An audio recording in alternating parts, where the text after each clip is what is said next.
All right, so this is notes for 5-1, looking at our Unit 5 on rates and proportional relationships. So starting off first with a ratio, which is something that you should be familiar with from previous years. And a ratio is just simply a comparison of two quantities.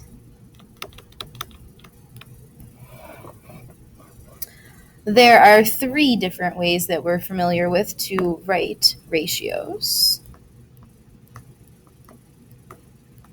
And that is using the colon, like 3 to 5, using words 3 to 5, the actual word 2, or the most common one that we're going to be using, and you'll be using most from here on out, are fractions, those 3/5.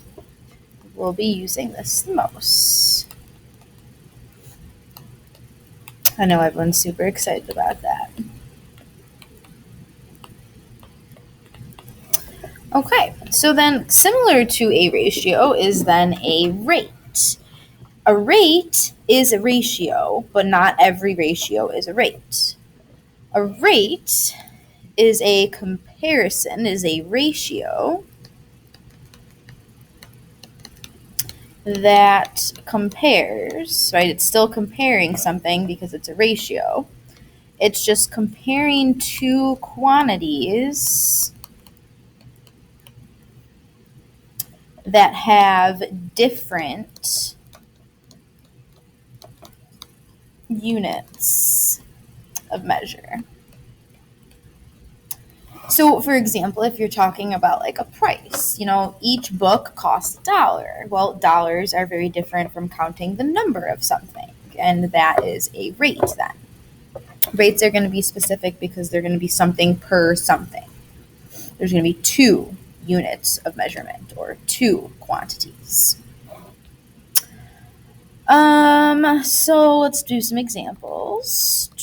An example of a rate, like I said, was something like, I don't want to do dollars, it's boring. Let's use something like 6 miles per 2 hours.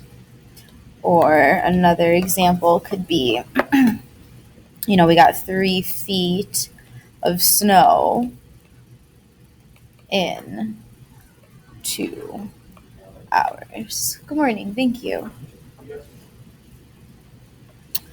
It's important because we're going to be doing this a lot this unit that every rate can be simplified into a unit rate. And the unit rate one down below is the one we're going to be using the most. That's what you're going to be finding. You're going to spend basically this entire next unit finding unit rates. And a unit rate is simply just a rate.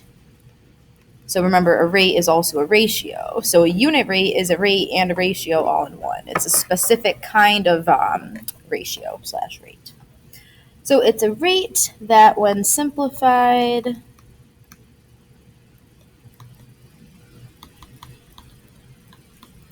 has a denominator,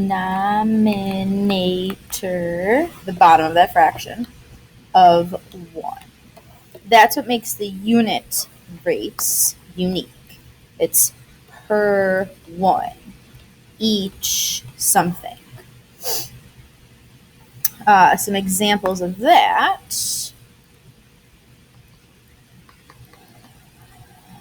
Something like $5 per book. Each book costs $5. Another example, 3 feet in 1 yard. 3 feet per yard, kind of thing. So that is our first chunk of definitions.